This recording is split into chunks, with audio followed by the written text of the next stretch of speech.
We're going into 2023 and looking back on content strategy from 2020, 2021, 2022. A lot has changed over the past few years. We want to talk about some of those top things you really need to pay attention to, including some of the biggest challenges that you as a creator are going to face in 2023. What are the things that you should no longer be focusing on? It's going to really waste your time and not really help you succeed the way it used to. Maybe what are some of the top focuses you really should be doing and putting more emphasis on that maybe you weren't doing in the past, and things that you should maybe start experimenting with, and a lot more, all to set you up for successful 2023 on YouTube coming up in this episode. Hey, welcome to the Video Creators Podcast presented by vidIQ. You know how you put a lot of time and energy into your YouTube channel for not nearly enough growth? Yep, we get it. We are here today to help you change that. Hello, creators. How are you guys? It's great to see you again for another Video Creators Podcast episode like we have here every week to help you grow your YouTube channel and your business so you can reach more people and change their lives with the message that you're spreading, the content you're creating, and the businesses you're growing all around that. And thank you for letting us be a small part of that here. I'm really excited to dive in to this discussion with two of the YouTube strategists on our team here at Video Creators. We have Ingrid. Hello, Ingrid. Welcome back. Hello. And Sam. Hi, Sam. Howdy. How's it going? Hey, howdy. Yep, good. So I got an idea what we're going to do for this episode. Neither of you two know about this yet, but I was thinking we should try to fit in Dumb and Dumber quotes on this episode. Yes. Ingrid, have you seen Dumb and Dumber? Nope. Okay. So, Can't say that I have. well, you could, but you'd be lying then, right? So we are... we're gonna see how many of these we can fit in here as appropriately as possible, and maybe by the end of this, you'll be feeling like we landed on the moon, but maybe not.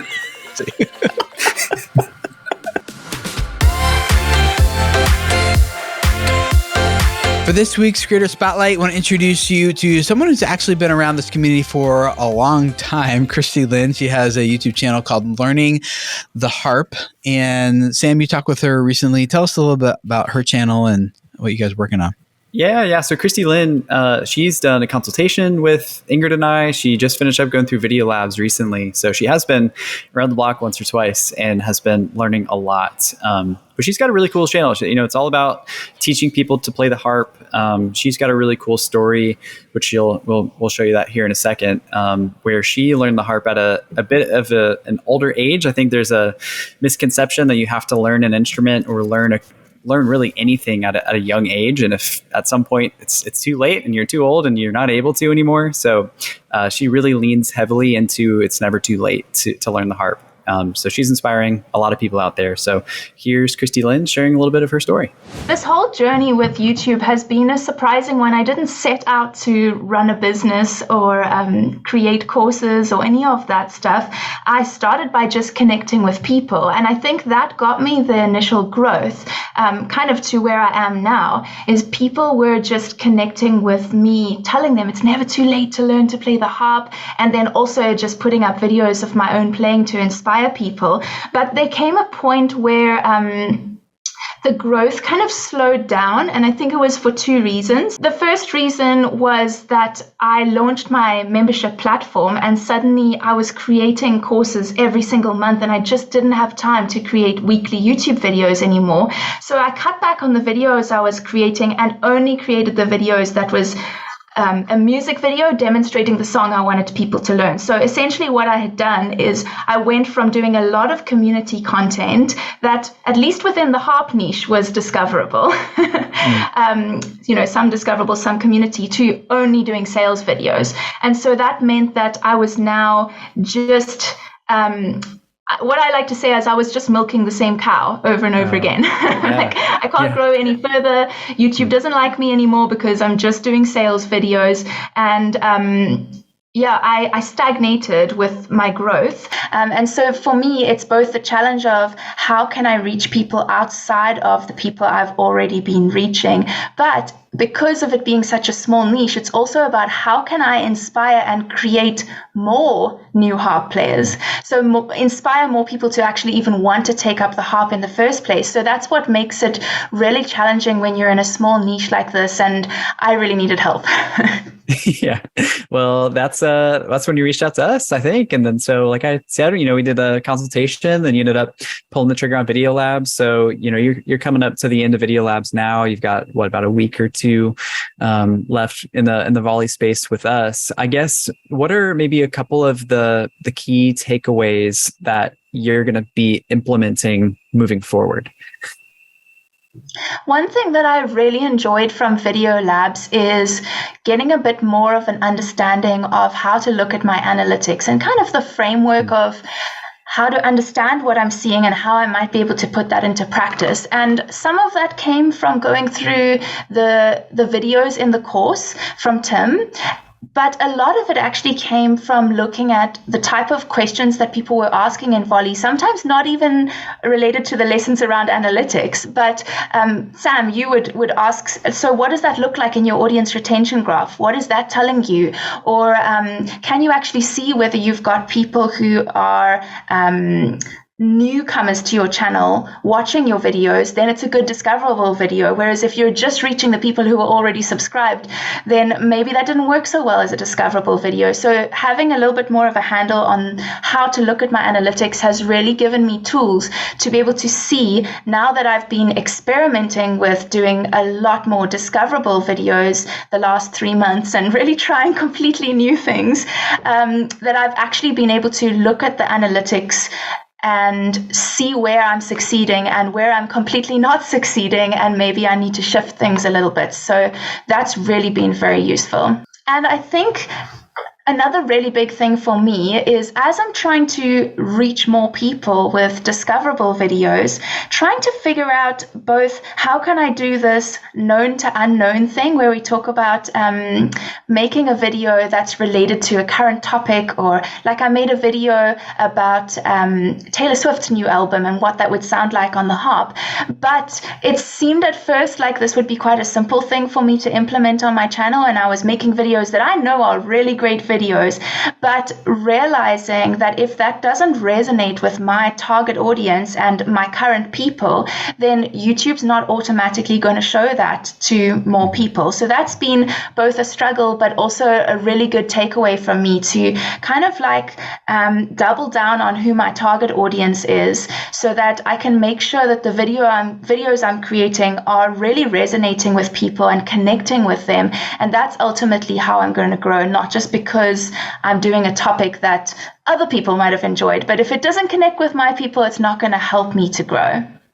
Right. Yeah, that's such a good takeaway. My question for you is, there are a lot of creators out there in a similar position, maybe milking the same cow, like you were finding yourself kind of stuck in the hamster wheel and trying to just move forward and take those next steps. I guess if you were to give somebody out there a piece of advice, what would you give them? One thing that I've discovered is that the way the video is set up to bring out my personality is also a really important thing. And this goes along with the primal branding side of things. I really wanted to do more of primal branding, but I was like, I can't just make up a fun saying like just for the camera. I don't want it to be fake.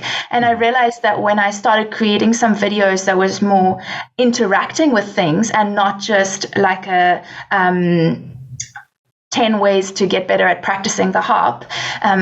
But when I'm interacting, or there's some kind of story involved, or I'm interacting with a person, or like I did a video about gifts for harpers, and suddenly I was able to interact with all these different gifts, and some parts of my personality came out that I hadn't been able to show so easily before.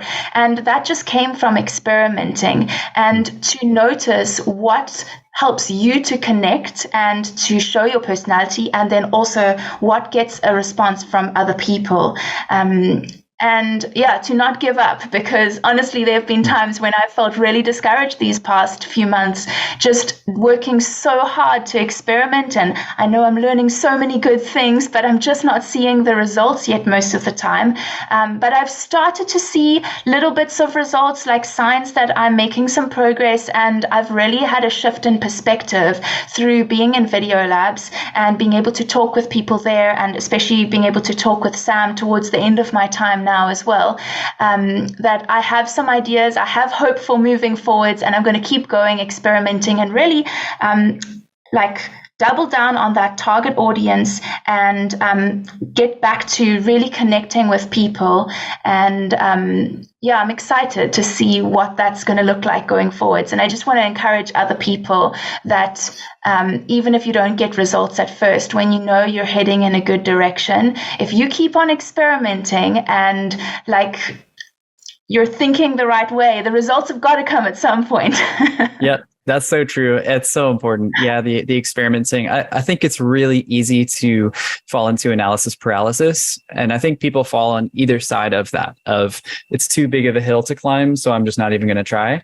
Or maybe you're climbing the hill and I have too much information in my brain. The next video has to be perfect, and I have to perfectly implement all of these things that I'm learning.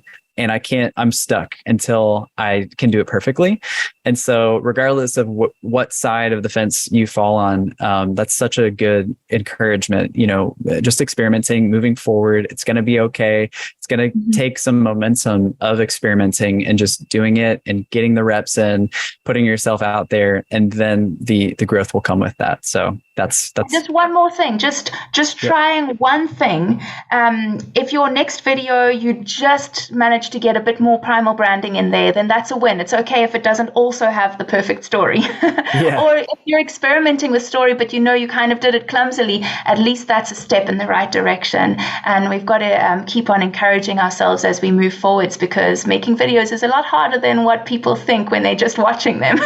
Absolutely. Yeah. I mean, I think taking this back to your channel, that it's never too late to learn the harp. You could take that with YouTube. It's never too late to learn YouTube. So it takes some time, and it is harder than it looks, but I think just taking those steps forward, one step at a time, you get there. We commonly hear stories about creators who are stuck, and I love what Christy Lynn is saying here about experimenting, about trying new things, remembering that it really all comes down to connection that you have with your audience. So if you kind of feel similarly, and maybe you're like Lloyd and you're like, we got no food, we got no jobs, and our pets' heads are falling off, then we would love to get into a call with you and just talk with you about maybe 15 minutes about what's going on your channel, hear your story, how we can help, and see what would it look like to move forward with you to helping you grow your channel. So if you want to take that first small step in investing into yourself, go to videocreators.com/discovery call and book a 15-minute session with Sam here, or it could be with Blake on our team or Laura on our team. All of them are great. They're all fantastic. Love to hear your story, hear what your roadblocks are, and then talk about how we can help you work through them. So go to videocreators.com/discovery call, and we'll see you then.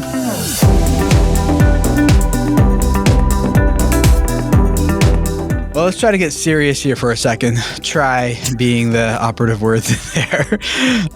80 billion views last month on YouTube. 80 billion views on YouTube. Wow. That's a lot of views.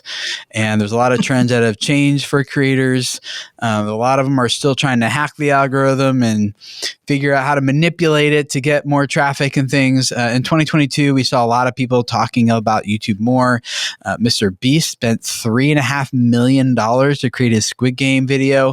Logan Paul and KSI took their influencer status to elevate their drink, Prime, to the number 6 sports drink in the world. And then there's the rest of us just cranking out video after video. Most of us don't even have a team around that. We're just following our hearts and our passion to communicate what we want to communicate with the world and put that out there. So there's a lot of things happening. I think we need to pay attention to these trends and how content has changed over the past few years. And when we look at trends, Ingrid, what was one of the main trends that you've seen happening on YouTube over the past few years that will lead us into how we need to strategically think about our content in 2023? Yeah, I feel like video structure is definitely one that has evolved or is evolving, actually, especially over the last year. Something that I've noticed in just being an avid, watcher of an insane amount of YouTube. And then also, I'm noticing the trend also in working with clients on the back end, especially when I get into their retention graphs and really into their analytics. Hooks have changed. If you're taking your time to deliver a hook, that's like 30 seconds, you're taking way too long. Yeah. I feel like shorts and TikTok and all short form content has definitely come into play, and you're going to have abandonment. You need to remember that a hook is not about explaining what your video is about.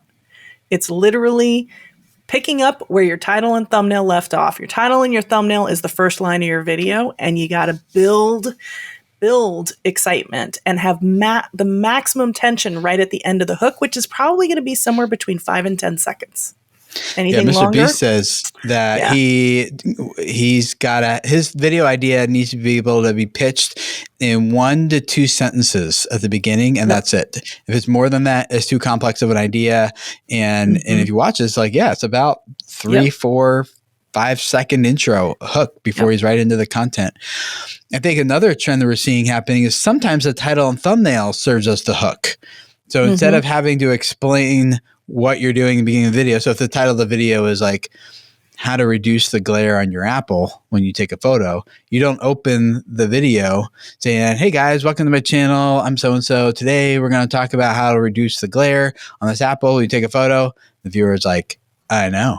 That's why I'm here. Like, get on with it, right? You've lost any sort of intrigue or tension that was created by the title and thumbnail has now been dissipated and lost and needs to be reestablished, and you'll see a huge audience drop off. So instead, some of these channels, it's like you click play and you're right into point number 1. So instead of being like, welcome to my channel, so the first thing you need to do is maybe not totally obvious. You just need to take the light over here and point it this way. It's right. And people so it feels a little jarring, but if we can give ourselves permission to identify that this is not television, this is YouTube, and YouTube viewers have different behaviors and on the platform than television viewers do, and they have different expectations for their content than television viewers do. So formatting it after like a show that has like this big intro and ramp up and then content and then this farewell and this wrap up, like it doesn't really work on YouTube. It's just content, and the opening hook could just be a really good title and thumbnail, and when they click play, they're already into the content they expected to watch. And I feel like educational channels, this is a challenge for some of them, but it's definitely something to pay attention to and kind of tweak. And if you're not one that likes to script or likes to make an outline for your video, definitely script out your hooks for sure. Word for word? Word for word. Timing matters. Time them. Yeah. Now I feel guilty about how I started this episode. Don't go back and listen to Tim's hook. But if I script them, you could be like, so you're saying there's a chance. You stole mine. I was going to say that. Oh, sorry. Well, I give that like a 6 out of 10, maybe 3 out of 10. Yeah, I'd say more like a 3. 3, yeah, that's a little forced. Oh, Sam's being tough. Yeah. Hey, I take my Dumb and Dumber quotes very seriously. Any thoughts on hooks from you, Sam? Yeah, I agree. I think hooks are going to look different from different types of channels too. If you have more of a listicle or different types of videos, if you have more of a listicle type of thing, I think absolutely getting straight into the point can be really helpful. You might have a longer lifestyle vlog type of channel, which is a video, which is completely different. I think if you can get creative and pay attention to your retention graphs, and maybe for a longer video like that, maybe tease a couple of seconds of some exciting part of the video, something that happened later on. And I think kind of abide by that same rule of maybe opt for a shorter hook than 30-second to a 60-second hook, because you're still going to lose people then. So I think that's a pretty good tried and true aim to shoot for that, no matter what type of channel you have. What else? What's another changing trend? we should be paying attention to? What do you think, Sam? I'd say shorts, 100%. I think, it's even recently just seeing how much YouTube is backing it financially. The whole newer shorts monetization that they just announced, or they're rolling that out. That's a pretty big deal. So they're putting a lot behind it. But we're seeing it all the time as far as a discoverability tactic for your channel. Like Tim, you were even saying for your podcast that you just repurposed parts of an episode into a handful of shorts, and you're seeing a lot of good fruit from that, bringing in a lot of traffic. So it could be a podcast sort of a thing like that, where you're repurposing content, and that's super easy. It's a very easy lift to get a handful of shorts out there. I think moving into 2023, there's a lot of opportunity for discoverability with shorts. If it is something like repurposing content, which is great.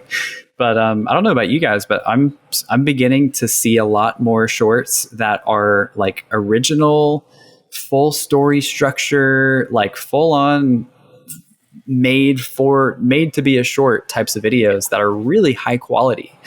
We're probably going to see a lot more of that in 2023 as well.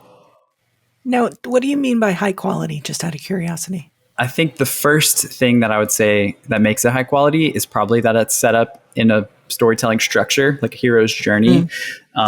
There's a lot of effort going into that, even though it's a minute, that piece of content, versus something like, repurposing from another video or something like that. I think it's also, maybe it's the same thing, but I think the other part of it that makes it feel more high quality is that it's made specifically to be a short sort of a thing. I think there are a lot of shorts out there that are just pulled from other places. Maybe I'm repeating myself. Hey, careful now. Pulled from other pieces of content, which is okay. It's totally fine. And it's great to see that.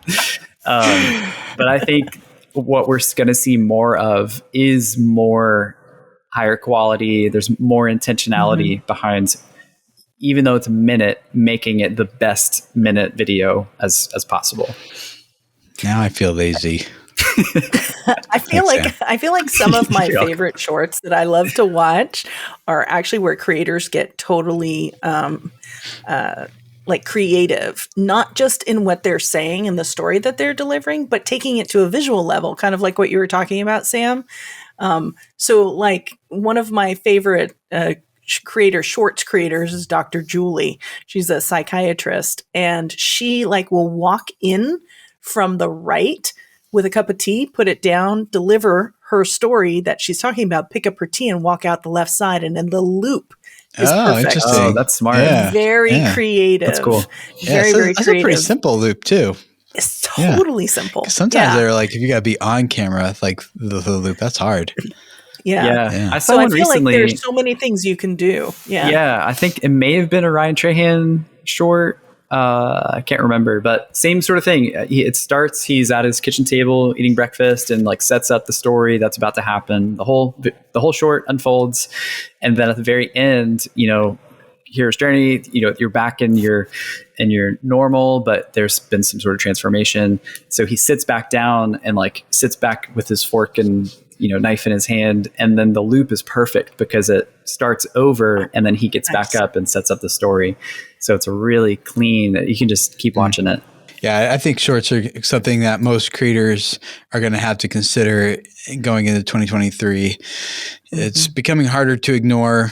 It's a good discovery opportunity, and it doesn't always translate to the same audience or the same type of engagement in terms of your channel. It's good for picking up some subscribers, maybe not necessarily for deep engagement, but it's I think it's going to be another tool in our belt for growing channels. Maybe not the only one, maybe not even the best one, depending on what your goal is, but certainly one to consider for sure. Definitely a trend to stay. Yeah. And then the opposite extreme of that one that I think is going to continue to grow is podcasting. I think it's something worth creators exploring. I think it's worth it for them to explore that, because it's just another way of delivering value to someone in your target audience in another format, whether it be through a short, whether it be through a regular on-demand piece of video, whether it be live streaming or audio first podcasting.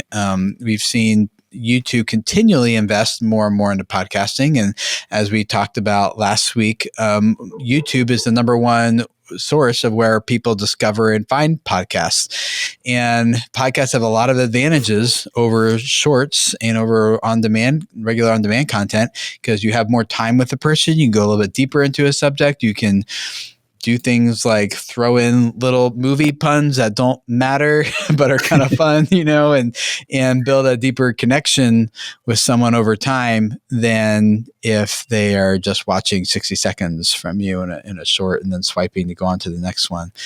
So I think it's certainly not a new technology. It's been around for like decades, I think, since RSS. And so it's been around for a long time, but I think it's starting to become more and more mainstream, and even a little bit more like perceived level of professionalism if you have a podcast and you listen to podcasts. So I think it's just becoming more the norm, right? And I love listening to podcasts. I wouldn't have probably said that maybe 5-8 years ago. It wouldn't have been something that I would watch. I love watching podcasts. That's the part that I find so interesting, so fascinating, versus just listening to them. I listen to them too, but I love watching them because I love seeing the creators. So YouTube, I think, gives people a really great opportunity that you maybe can't get on Apple or Spotify. That's true. Yeah, I guess now I think about it, I'm not a big podcasting guy. I'm more of an audiobook guy. I listen to a ton of audiobooks, and when I do listen to podcasts, I prefer the video version, and I usually watch them on my TV, actually, while I'm in the room, like on Roku, on the YouTube app. So I think I like it because I feel like I'm in the room with those people, just kind of listening to an interesting conversation. I'm not really a part of it, but I do prefer to have the visuals there, because the facial expressions sometimes, and sometimes refer to things like in the room with them. Right. It's just kind of a little bit, I don't know, nicer to have that. Yeah, it's interesting too. I just was thinking to the podcast I listen to, and you're seeing a lot more of like the actors from TV shows and movies are starting podcasts talking about their experience of what it was like. Like I listen to The Office Ladies like all the time when I'm driving. It's Pam and Angela from The Office, and they have a podcast together just talking about, they break down every episode of The Office.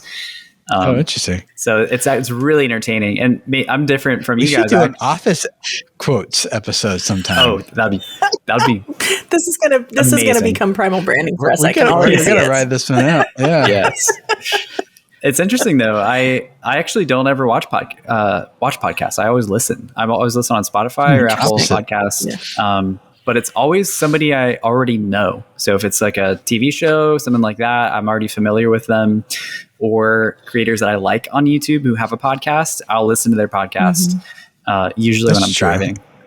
That's true. So I'm the same way. There may be an exception or two actually for me, but for the most part, it's good community content. Yeah, definitely. Podcasting. Yeah.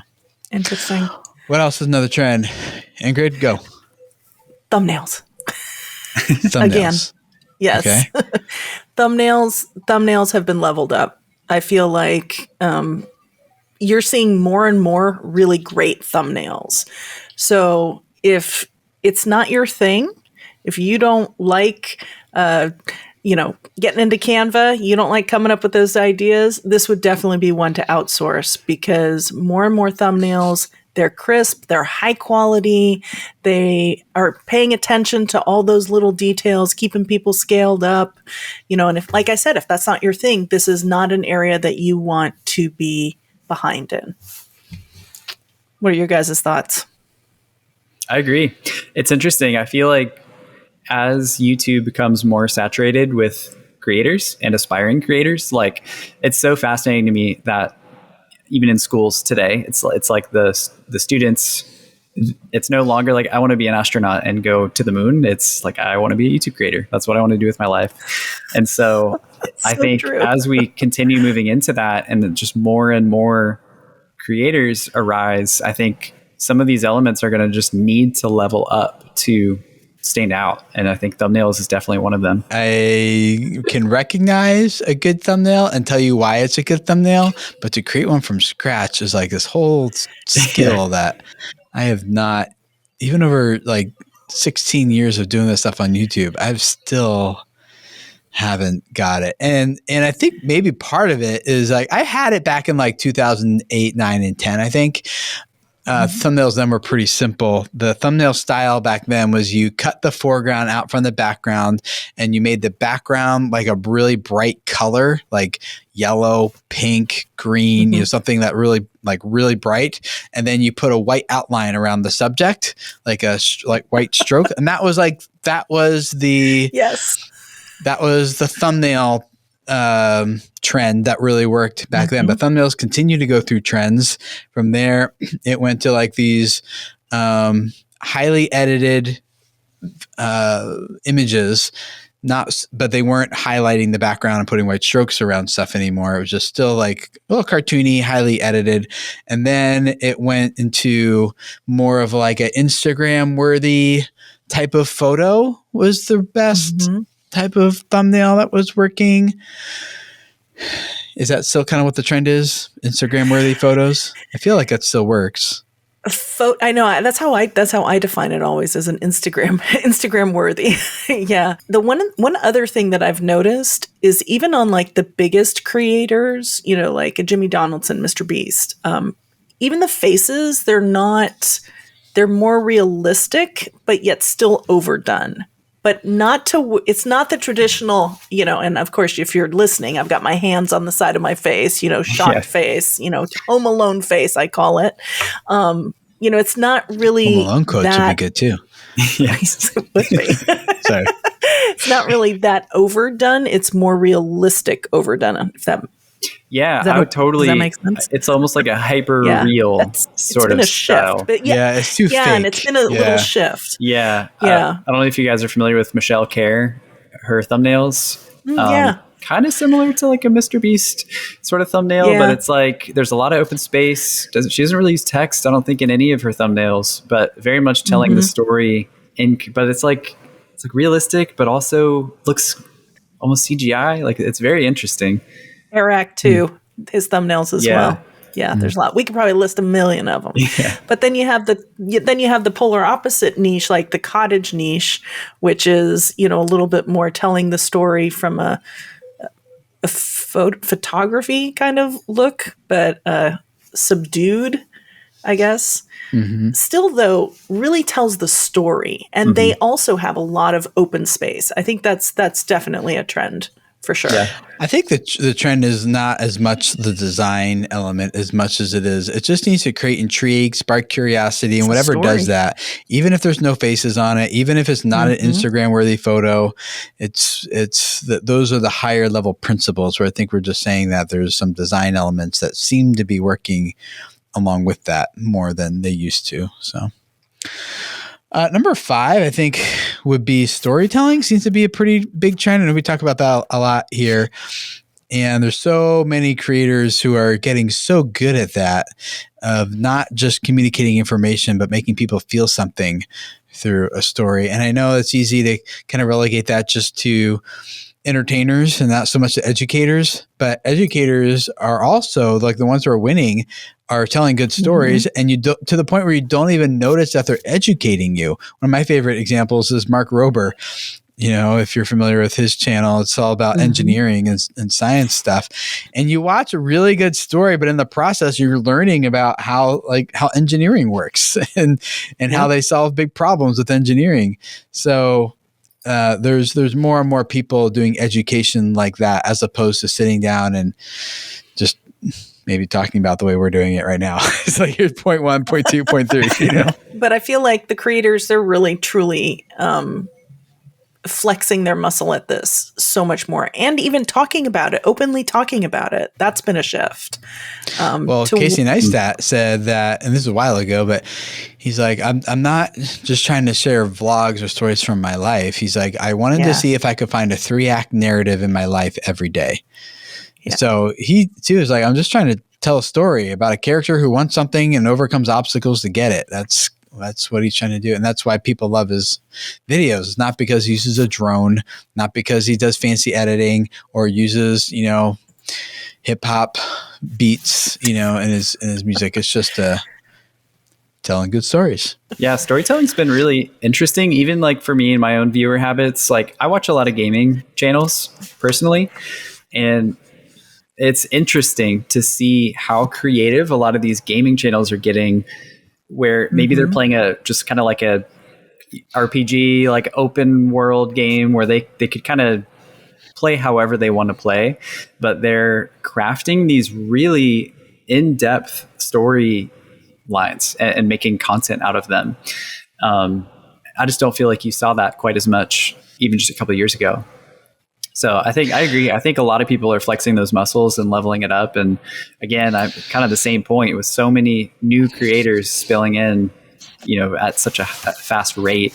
I think for people to set themselves apart, I think storytelling is going to be a really big part of that. I think if any new skill, trying something different feels risky for people and a little bit scary. It's kind of like if you walked into the room where someone had a gun just wearing a bulletproof vest, and then realizing later someone's like, well, what if he shot you in the face? And then you have this realization, yeah, what if he shot me in the face? Right. I think I was like an 8. That's like an 8 out of 10. That was pretty good. I was tracking with you for a second too. I didn't even realize that it was a quote until you started cracking up. I was like, this is good. This is interesting. I'm curious what he's going to say here. And then you're like, oh, I see where you went with that. Yeah. There you go. Okay.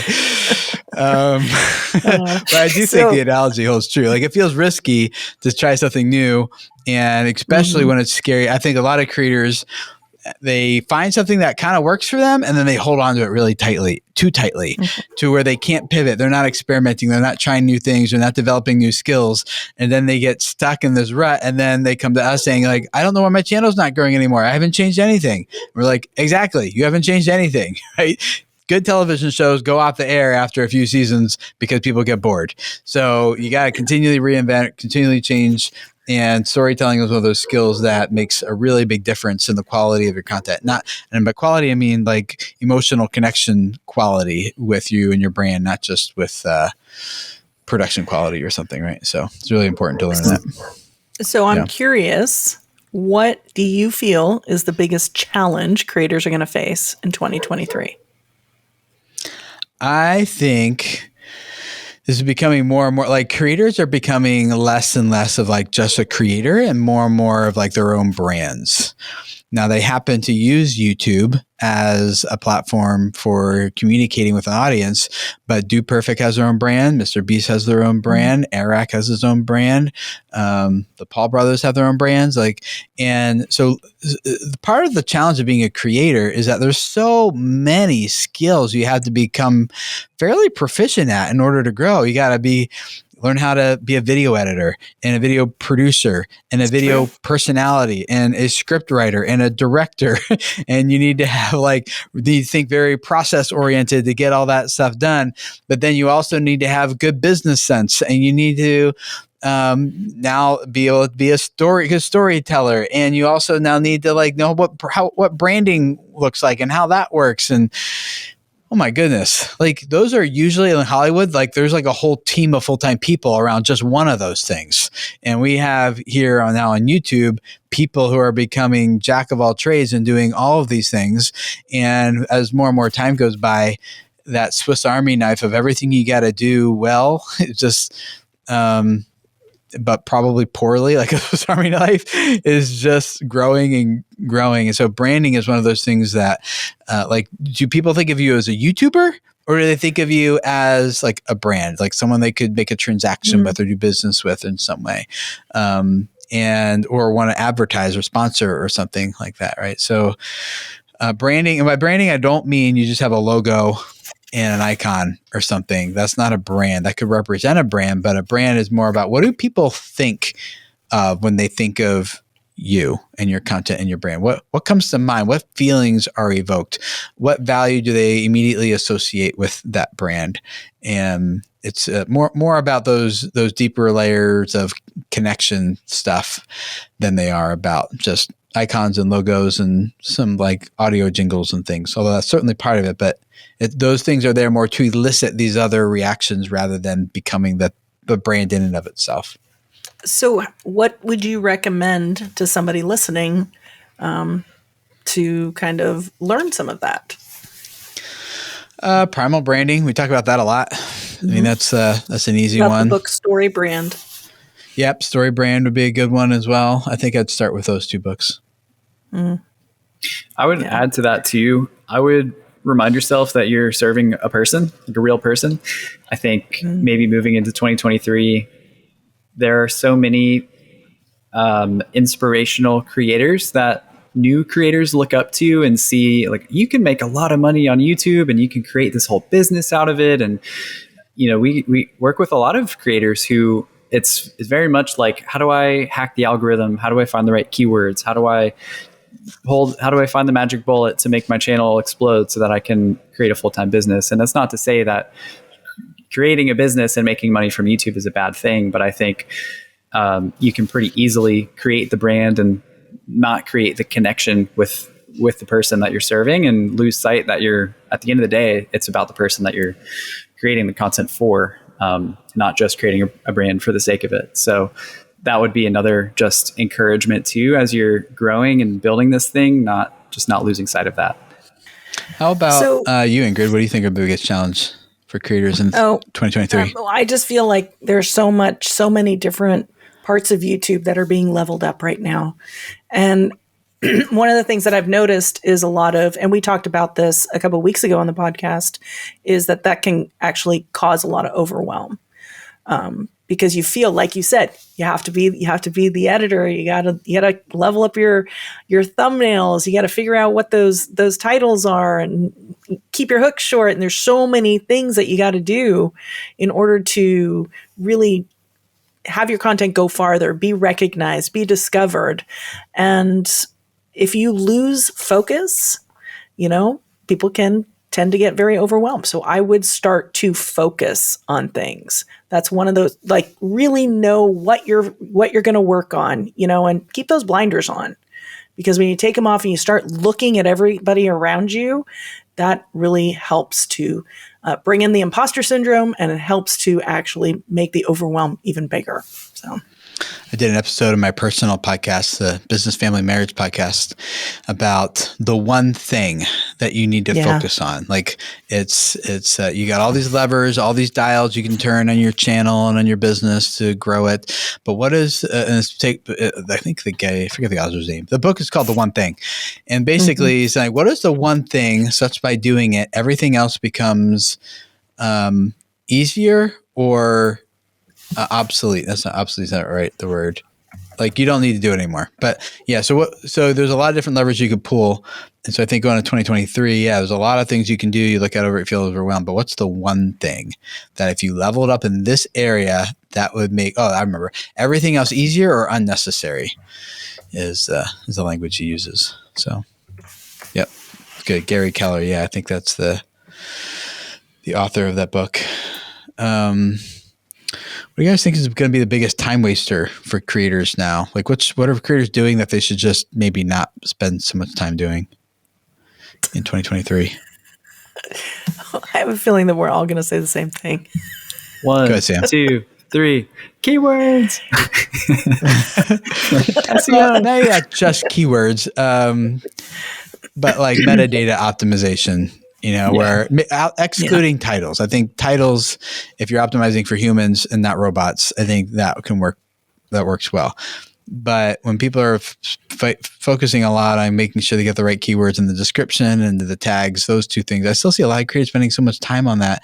I think it's because they want to feel like they have some control over how this video performs and that they can somehow coerce the vending machine to kick out exactly what they want. If they put in the right amount of change and hit the right buttons and maybe kick it the right way, then boom, I get with it. And so I think that metadata sometimes feels like that to creators, but I don't think it is. Otherwise, I think they kind of feel like, according to the prophet Harry in Dumb and Dumber, according to the map, we've only gone 4 inches. So that's what it feels like sometimes. But and so creators want to feel like they're making more traction than 4 inches after hours of driving.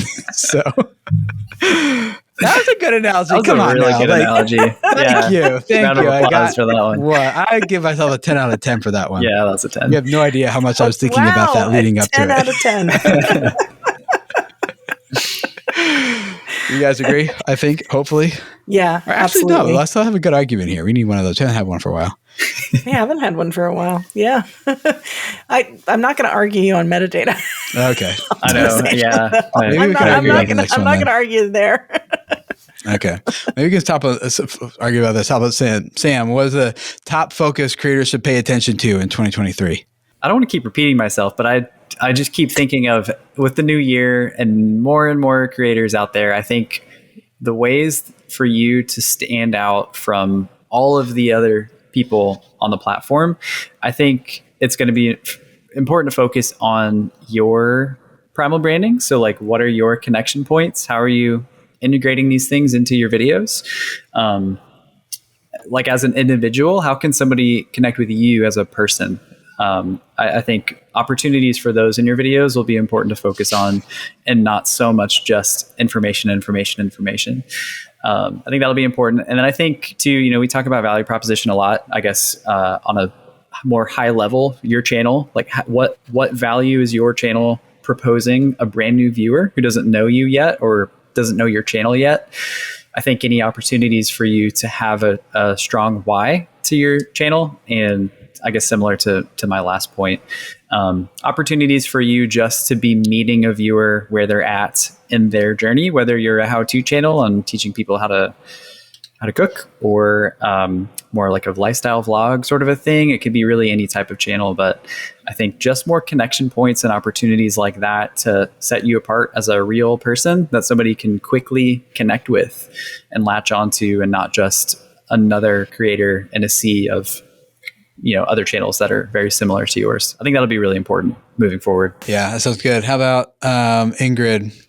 What's the best thing creators should be experimenting with in 2023? I'm going to say it again. Shorts. Shorts. Shorts is a great way for you to, first off, get a little uncomfortable, which is great. Try new things. Really, I think, have a lot of fun. And find the easy lift in your content, because first off, it's super, super short form content. Doesn't have to be 58 seconds. It can be 15 seconds. How many of those can you film in one day to kind of have that in between thing, for between your videos, but also just to kind of maybe try something new. Because I feel like especially if you're feel like you're in a rut, or you just haven't quite gotten to the level that you want to get to and you're looking to break out, shorts might be that thing that also kind of sparks new creative juices for you. So experiment there. Definitely experiment there. I think another thing to experiment with is there's a lot of AI now being developed around images. Like you just put in a query, I want an image of an elephant walking down a barren street of New York City. And boom, you'll get like 7 results that are all that thing. And you can look at them and be like, okay, like this is a great thumbnail, or not that, like just even get like thumbnail ideas and concepts. Maybe not necessarily use them as thumbnails unless they're good, but maybe you didn't get quite the right shot you wanted for the thumbnail. And so you can just recreate something. Maybe it looks better. I don't know. There's a lot there. There's to experiment with that coming up this year, as well as with Chat GPT. Have you guys played around with that yet much at all? I did yesterday, I haven't actually. Did you really? It's crazy. It can generate pretty much anything, but I just typed into the little search query or the generation query, like write me a YouTube script about teaching a beginner the guitar in a playful tone, something like that. And within a couple seconds, it generated this script. And I wouldn't say it was like a perfect YouTube script that I would run with, but it was very for being version convincing. 0. Yeah. It's kind of like, all right, okay, Yeah. I can see the potential here. I was surprised. So what you're telling me is there's a chance for people who really Oh, Yes, good exactly. job. Nice. see what I did there? You surprised me without having watched it. Nice job. I can Google. Yeah, so you're saying but there's a a chance for ananybody here, really. The context of Even this if you don't like doing is the that. lady is like, he's going after this lady and he's like, what do you think my chances are? She's like, I'd say it's about 1 in a million. He's like, oh, so you're saying there's a chance? He's like, what? Yeah, I think so with Chat GPT, there's a lot of uses here in terms of getting feedback on titles. Like, hey, which title do you think would work better as for a YouTube video? This one versus that one, or maybe like, hey, like you said, Sam, like write a script for me on a video that is about this topic and this type of tone, or which idea do you think would perform better? Now, I'm not saying it's going to get it right all the time, but I don't know if you guys know this, but vidIQ, right, currently as of this recording, they took AI chat and created a YouTube version for it that we're training it to be an AI YouTube coach. Are you guys familiar with that? I knew that there were some Okay. AI like functions when it comes to generating title ideas for you and things like that. Mhm. Yes. But Yeah. an AI coach, They have I did not know. Yeah, it's a very early access thing. It's currently free. If anyone's listening to this, you want to try it out, you go to app.vidiq.com/chat and it's free to use. You just need a free vidIQ account and you can access it for now. I think they're just trying to get feedback on it and evaluate how people are using it and what are the responses it's spitting out. And we want to continue to improve this over time to make it an AI YouTube coach where you can ask it to write scripts and give you feedback on video ideas and thumbnail ideas and titles and answer your questions about like, why didn't this video perform well and things like that. So we're developing that. So it's very early stages, currently free. So if you want to check it out, go do that. And that'd be helpful for us. But I think paying attention to stuff like that in the future is going to be important about how does maybe, I know there's a big conversation on AI replacing creative art and creative endeavors. I don't know exactly where I fall in that argument yet. I think some people say it won't. There's no way it can for like valid reasons, and some people say it will for valid reasons. So I'm still kind of like I want to wait and see a little bit.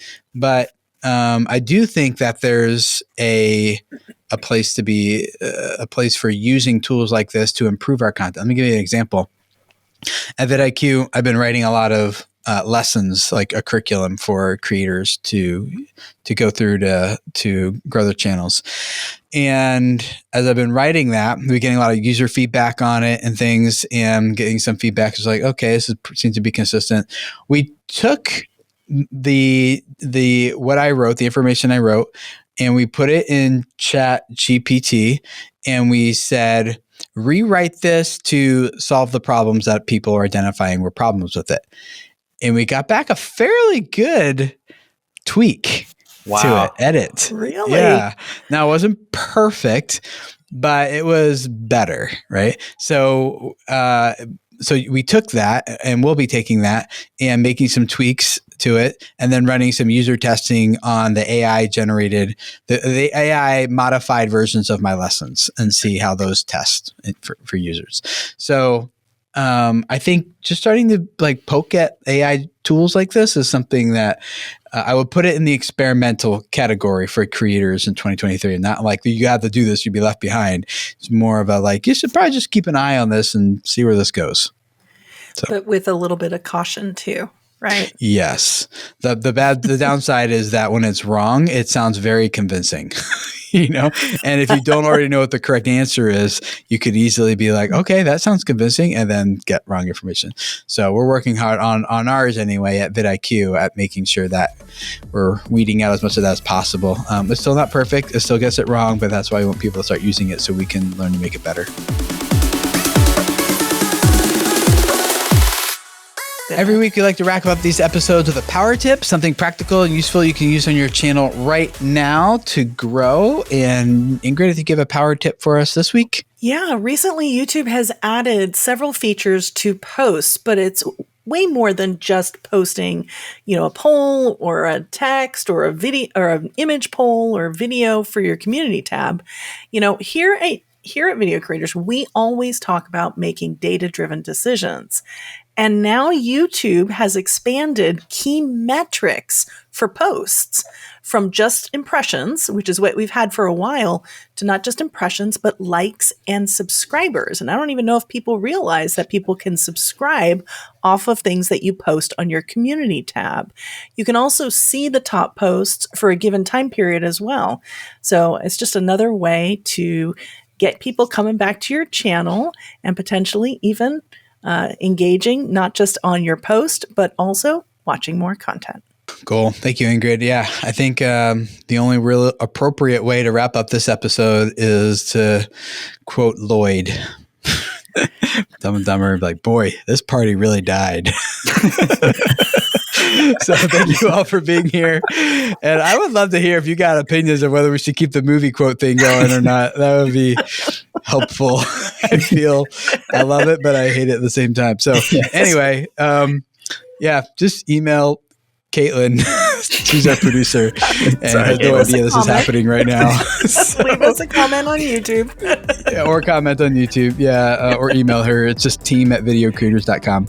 But thank you all for being here. Appreciate you being a part of this community and having a little fun with us along the way. So thank you for being here, and we'll see you again next week for another Video Creators Podcast episode. See you then.